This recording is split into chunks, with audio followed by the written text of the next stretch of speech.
So today we're going to do an oil change on the F-Type R. This is a 2015 model. This is the V8 edition. We're going to have to pull some panels off and whatnot, but before we get started, we're going to go over something real quick. This car being much lower than pretty much anything else I've ever done a video on, we have to actually drive up on some ramps. As you can see right there underneath that tire, those are about a 2-inch lift ramp. So we kind of have to get a feel for where we want the car and then put our ramp in place just a little in front of the wheel, so that when we drive up, it'll actually have us right where we need to be on the ramps. So it'll enable us to get the lift underneath. This car on this lift will not go without doing this. So this is just a little something extra we have to do just to get these low cars up. My father-in-law has a Corvette C7. It's a similar situation with it. Just really low cars and above ground lifts are a bit of a trial, so you have to do things like this. And straight on to the other point for this car, if you are going to lift it, whether you're using an actual lift or a jack, the proper locations are labeled on the bottom of the car. So if you look right there, you can kind of see that triangle. And that triangle lines up with that black chunk of metal right there, right in front of those two bolts. And that's where we want our lift pad to hit. Of course, we want to avoid the little air dam splash shield here, because if we catch that, of course, we're just going to crush it. That's just some lightweight plastic. And you go too far in or too far out, you're going to wind up either crushing some aluminum body panels or a brace plate there. That's what that big silver section is. Or you're going to actually crush this little wing on the side of your car. And that's going to get real pricey real quick. As per the front, we've got the same thing. As you can see, here's our triangle again. And then we've got, it's a little harder to see on this one, but we do have a little metal lip.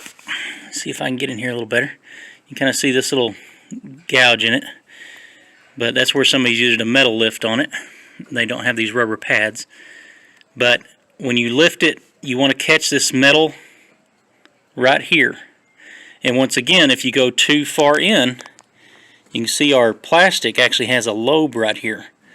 So if you go too far in, you'll hit that and wind up crushing or possibly even cracking the front section of your lower wing. Now with the hood up, we can go over a few things real quick. Traditional oil change, you're going to check your fluids and whatnot. And for that, of course, you've got your oil filler here. It even gives you the specifications of what they recommend for your oil, which is a 0W20. Castrol is the brand they actually recommend. That's really up to you. If you've got a brand you like, go with that. Just make sure that it is a 0W20 full synthetic. This is going to be your power steering reservoir. It's like a old design that's been around for a long time. Same type that's in the XK8 that I've done a video over. Same thing with the stair steps there, as you can kind of see in the shine. You want it to be between this line and this line. So kind of right in the middle, pretty much, of that tube that comes down. Of course, if you overfill it, it's going to come squirting right out of that hole right there. One of the other things you can do is pull your cover off. There's no actual bolts that are involved in that. It's a simple pull and lift. This will give you a chance to kind of see what's going on underneath the engine cover. And if you've got any nasty debris or anything, this will give you a chance to clean that up. As I said, you're just going to kind of lift it gently. The rubber's going to give at all four corners.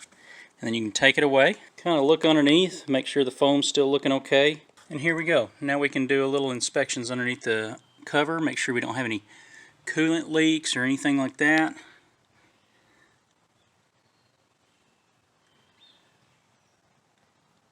And there's your Supercharger and all its lovely connections for checking the airflow and emissions being pumped back into the crankcase. And then of course you're going to have to do that anyhow to get to your oil filter, which is right here. This little gray cap, I don't know if they're all gray. Another area you want to do is these little screw out tabs here. They should be a little twist to them, and then you can pull them out. So once you get all those out, there was 4 on this driver's side, and that's the left side of the vehicle from the driver's seat. You can lift that up and kind of slide those out. That gets this cover out of your way, and that's where you've got a fuse box as well as your brake fluid reservoir. If you ever have a issue with something not powering up, as I said, you do have a fuse box here. Refer to your owner's manual to figure out which one of these controls what. And our brake fluid, we're just going to pop the cap off. Look down in there. That is a beautiful brake fluid reservoir. No dark debris or anything down the bottom of it. Looking really good. And our fluid level is right about here, so it's right at max. So we're looking good. We can put our cover back on. Once you get those down the hole, you don't have to spin them to put them back in. You can actually just push them. If you wish, you can spin them, but you don't have to. And there we go. That cover's back on. Don't have to worry about it. So this cover here on the passenger side or right side of the vehicle from the driver's seat, this cover, if you take your 3 clips out, which I've already done, take that cover off, and this gives you access to your horn if you ever have to work on it. Not to mention, you can see I've got a little bit of stuff that needs to be vacuumed out of there, some old leaves that are hanging out down this area.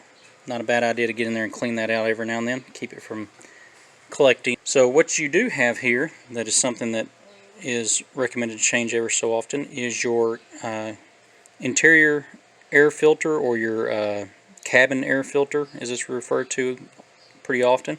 You're actually going to have to slide this hose up out of the way so you can kind of move it around. It's got plenty of play so you can get it out of the way. And you have 2 clips.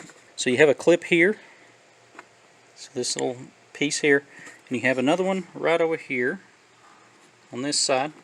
And once you push those out of the way, push that out of the way, then you can lift this cover. It's on a plastic hinge, so I'm sure that's going to wear out in time of changing cabin air filters if you do that very often, and eventually fall off.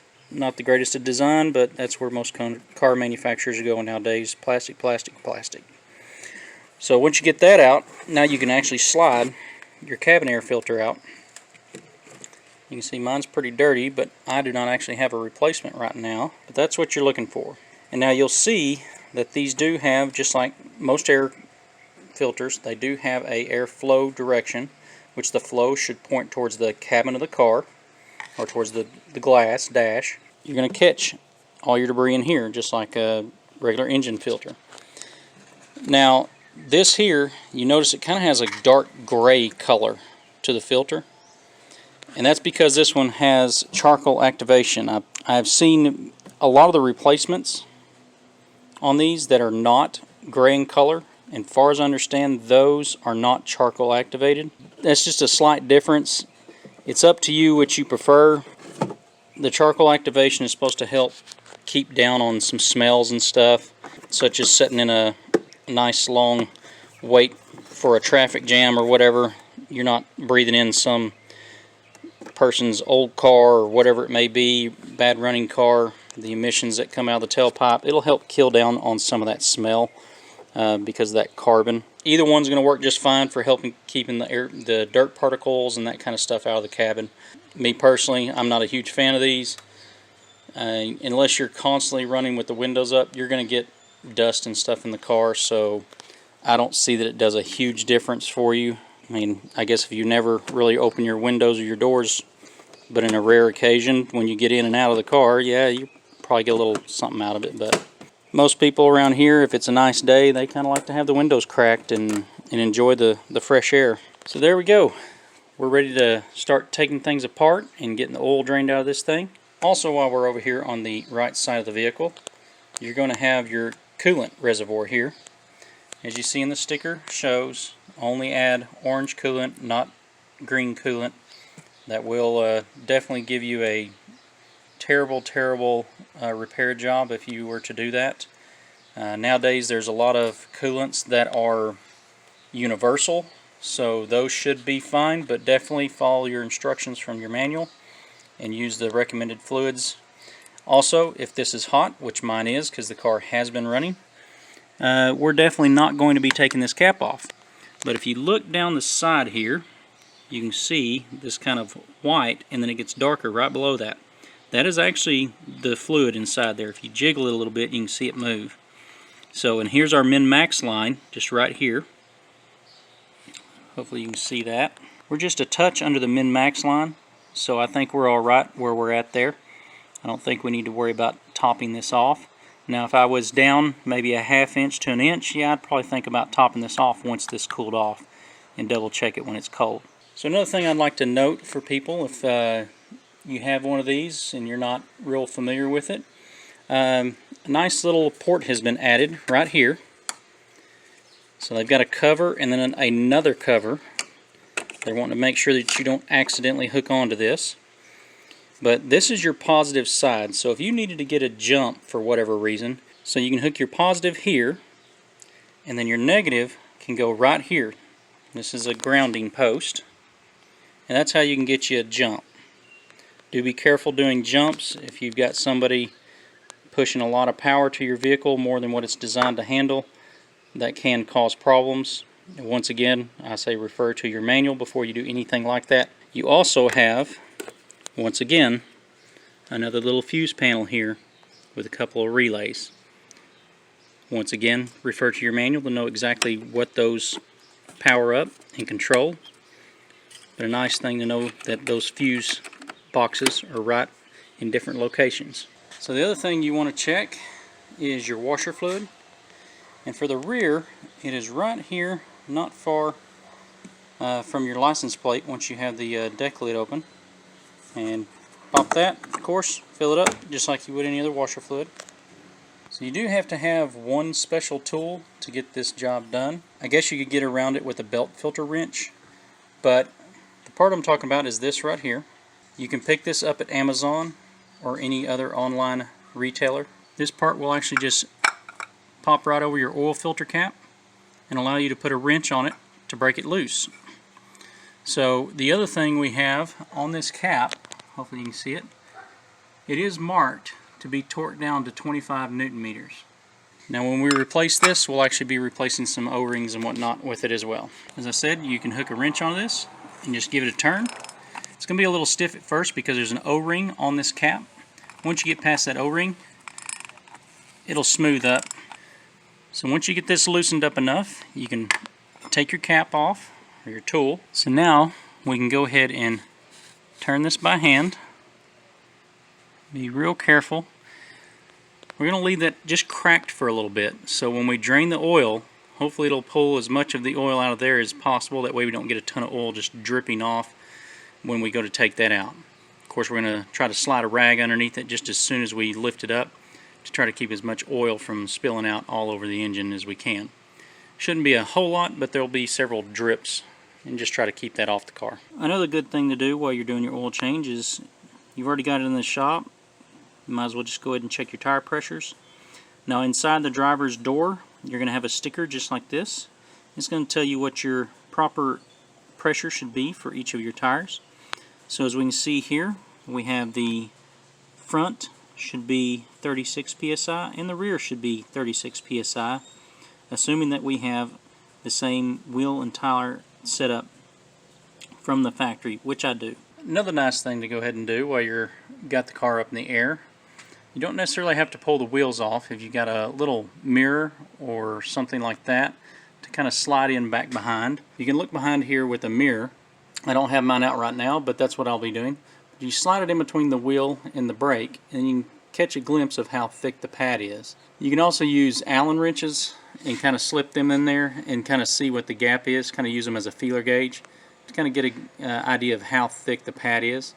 And of course, the actual dish itself, you can go ahead and get you a micrometer out and actually read the disc. And actually, as big as the opening is right here, as you can see, you could probably slide the mic in there without even having to pull the wheel off, just to check out that disc thickness. This one here's got a little bit of a lip on it, but it's nothing that I'm too concerned about right now.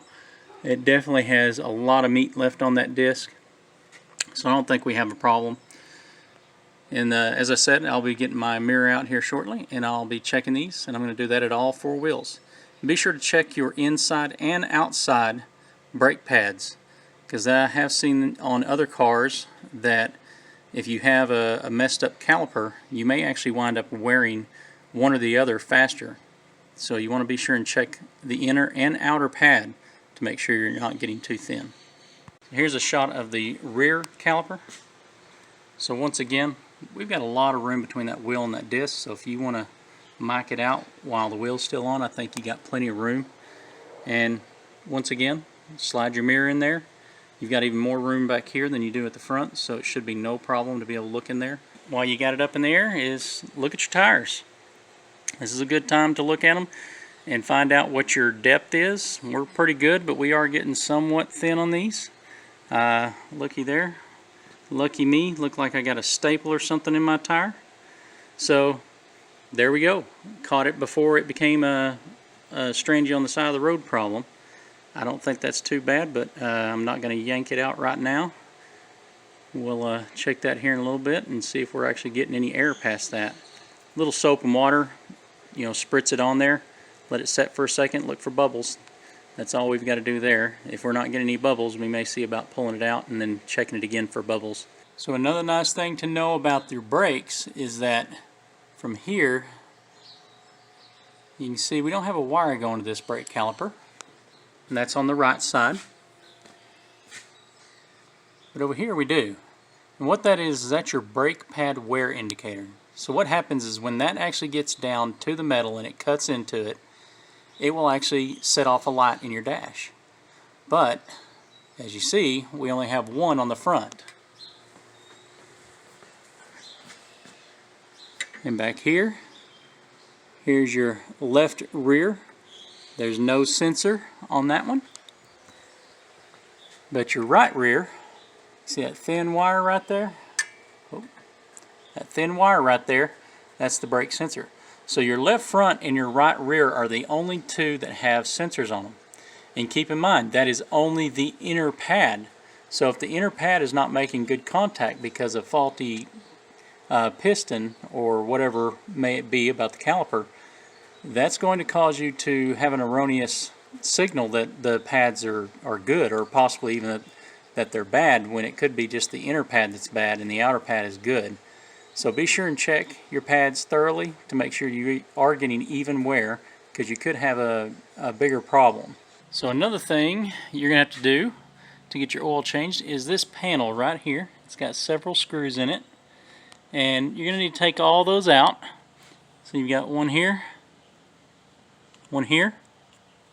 and then in the middle you got a nut, and then back towards the front you've got one here, here, and then again here, and then another middle one on the opposite side, and then the other rear one here. So once you get those loose, this front section will drop down and allow this back section to slide out. You can set that aside while you change the oil. That's going to give you access to the drain. Now, because I'm also planning on doing my air filters, which are, you can see up in there, that silver section there, that's the boot heading over to the air box. So I'm going to actually have to drop this front section as well, and I'm going to have to take loose these extra bolts across the front lip here. I'm also going to see about fixing my air dam here that apparently caught on something. And I've also got a couple of Torx on either side in the wheel well to take loose to get this front section off, so I can get to the air boxes to change my air filter. And there are two air filters on this, a left and a right. And they are part numbered out as two separate. They don't just simply flip and then go into the other side. So once you have it loose, you should be able to kind of jiggle it and it starts coming down. Now you do have a couple little shields that come off of it. Now you can pop the rivets and take those loose if you wish. I personally am just going to kind of swing them loose from where they go. So if you kind of pull them and bend it out of the way, there you go, that's that one loose. And the same thing over here. You just kind of have to pull and kind of bend it out of the way, and it will slide out. See it up there above the steering rack? So I'm just going to kind of swivel that around. It's a real soft rubber, and then there you go, it'll come right out.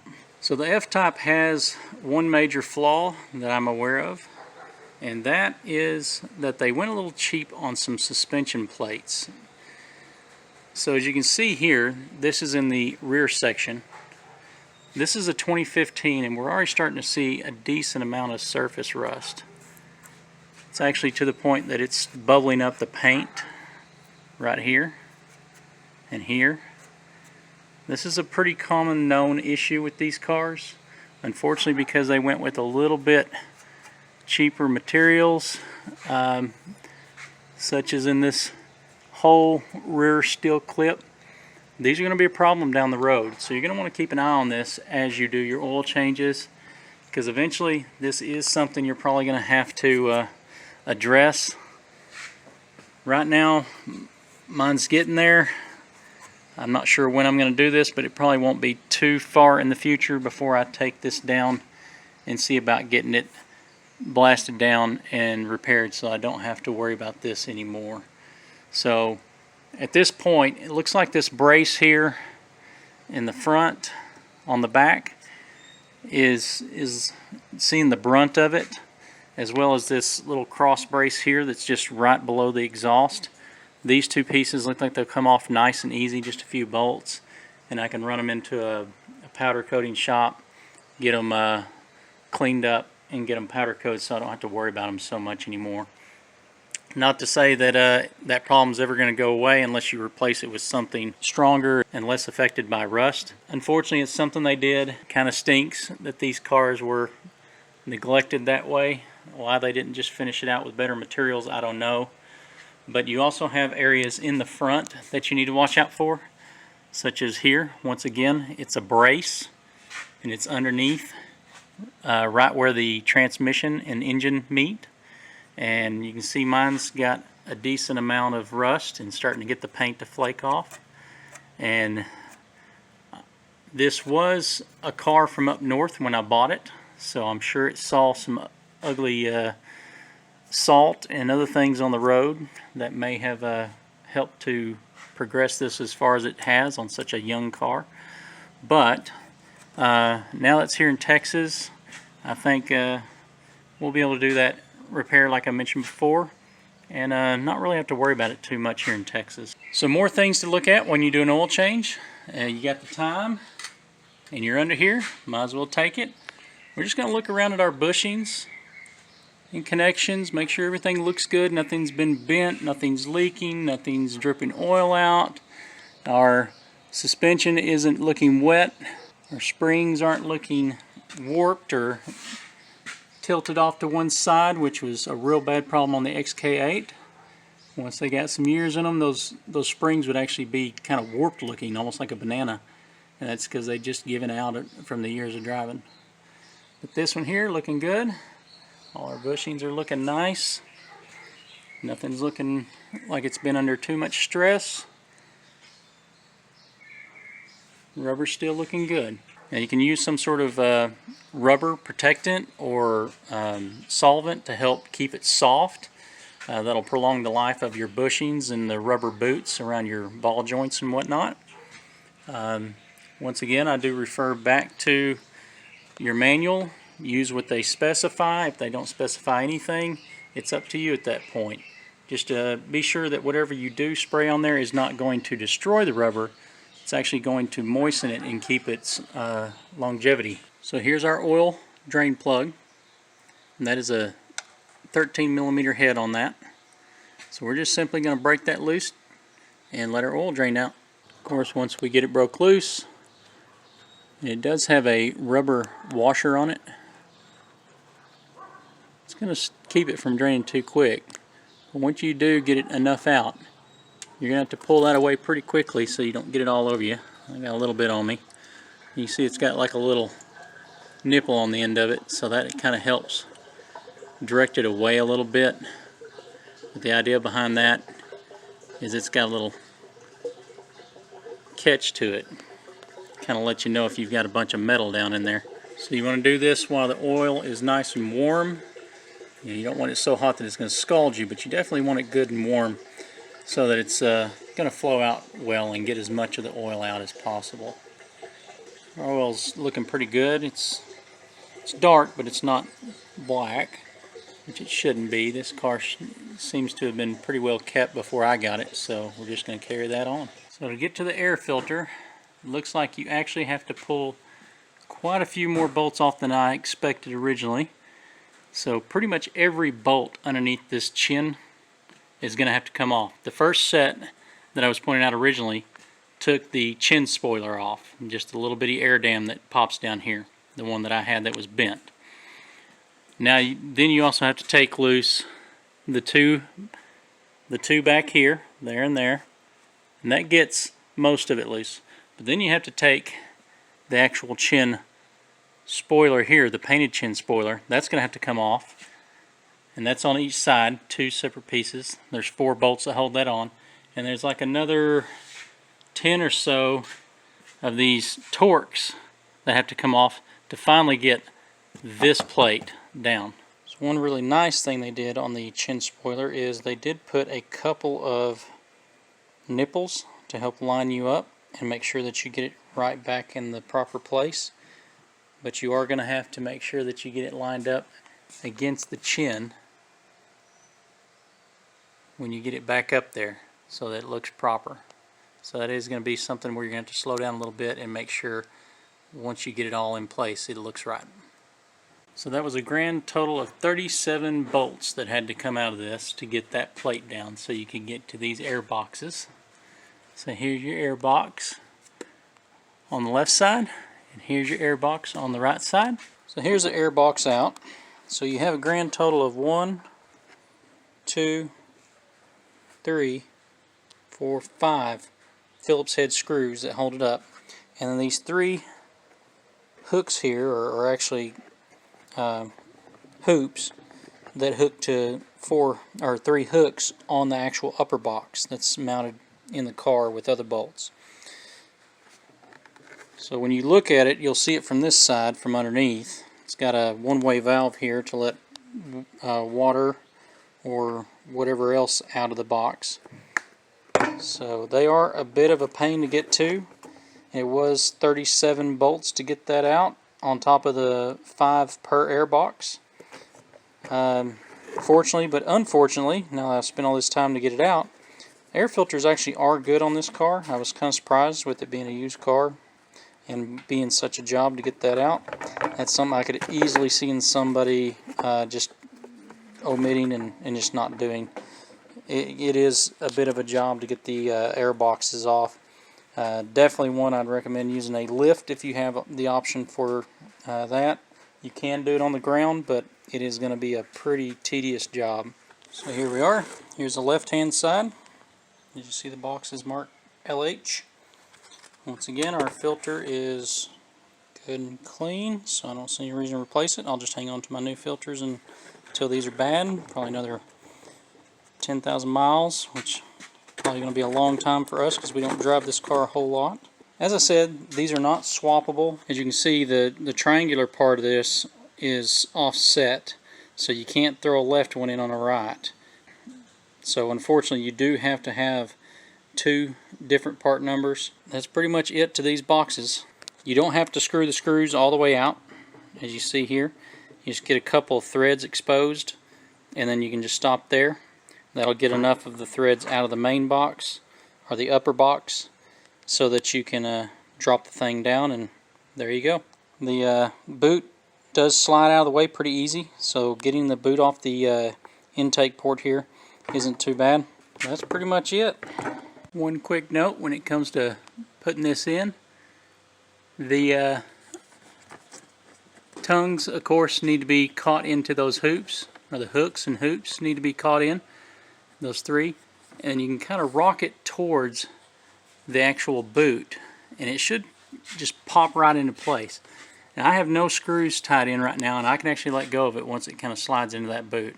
But that boot should go all the way up to this here so that it's completely onto the nipple. So when you slide this on and lock it down, it's getting plenty of plastic to hold of and make a good, nice airtight clamp. Keep you from getting a bunch of debris in there. When it comes to getting this front shield back on, I found it easiest to go ahead and get these four in the front started, these 4 Torx. There's also right around this area here where that hole is, and this hole is on either side, there is a tongue up on the top side of this plate that actually slides in and grabs a hold of the plastic chin or the nose of the car and helps hold that in place after you get those 4 bolts in. Once I got those in, I moved straight on back to the 4 on the back side where it holds the wheel well to the splash guard, and there's 2 on either side, and I just got those all started lightly. I don't have them tightened down because once again that chin spoiler on either side is going to have to be lined up, and make sure you get that all squared away before you go tightening everything down. So definitely get it started in place, and then I would recommend getting your chin spoilers in place and then move on to tightening the rest of everything else down. So when you're going back on with the lower chin spoiler, you got several little teeth right here. You got to get those lined up as you're putting them on. And of course this is a 3-piece, so you actually have your side pieces that also have 3 tongues to catch, but you've also got the little side tongue right here that's part of the middle piece. So when you go on, you're going to want to catch that middle piece just like that, and then swing back and catch your other 3 tongues and then slide it forward.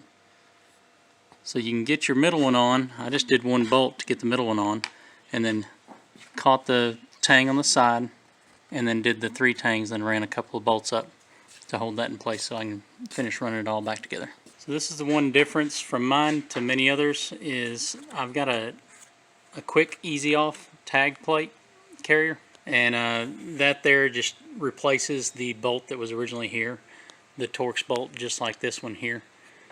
So because I've changed that out and put that on here, that is the only difference that you might have from yours to mine. So just keep that in mind. That is not a factory part, that's an aftermarket part to give me a quick release tag bracket. Here we are, plates are all back in place.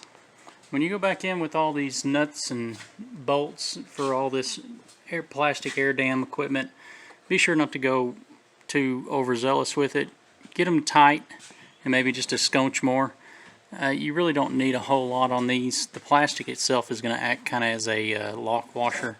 So just get it to where it gets good and snug. Maybe just give it just a touch more of a turn, and you should be good. So here it is with the oil filter out. You can see there's still a little oil down off in the oil filter container. It's just fine to have it like that.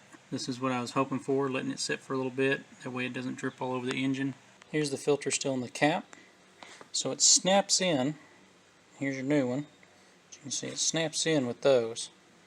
So we're going to take it and see if we can get it to undo and get the new one in. Now we'll also replace this O-ring. It comes with the kit with the oil filter. Brand new O-ring to seal it. So we'll replace that as well. There's a new filter, comes with new O-rings there at the base. So one other thing about the oil filter, as you can see here, we have a couple little notches in there. You have these 4 guides down there, so that'll help you guide it to where your tangs will line up and snap right in place where they're supposed to.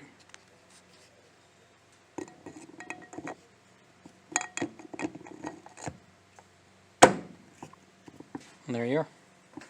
We'll get our O-ring on, and we're ready to put this back in. Here we are. We're going to tighten this up. Like I said, 25 Newton meters. I'm just getting it snug. You can put a torque wrench on it if you wish. I'm pretty confident we're going to be just fine there. We just got it all straight down, and put a little bit of oil on those O-rings before I slid it in there to help them move smoother as it tighten back down, because it of course is going to spin as you tighten that down and sink those seals down in their proper place.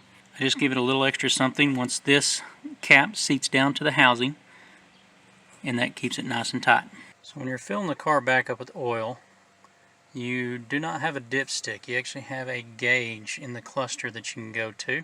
So if you start out in the main menu without the engine running, you hit your menu button in the middle, go down to Vehicle Info at the very bottom, hit OK again, and you can go down to Oil Level and hit OK again. That's going to bring this up. So what you're going to do is you're going to start off, I started out with a 5-quart jug, filled it up, and that brought it up right about to minimal. Now the book asks you to, every time you make an adjustment to the oil, wait 5 minutes for it to calculate and settle.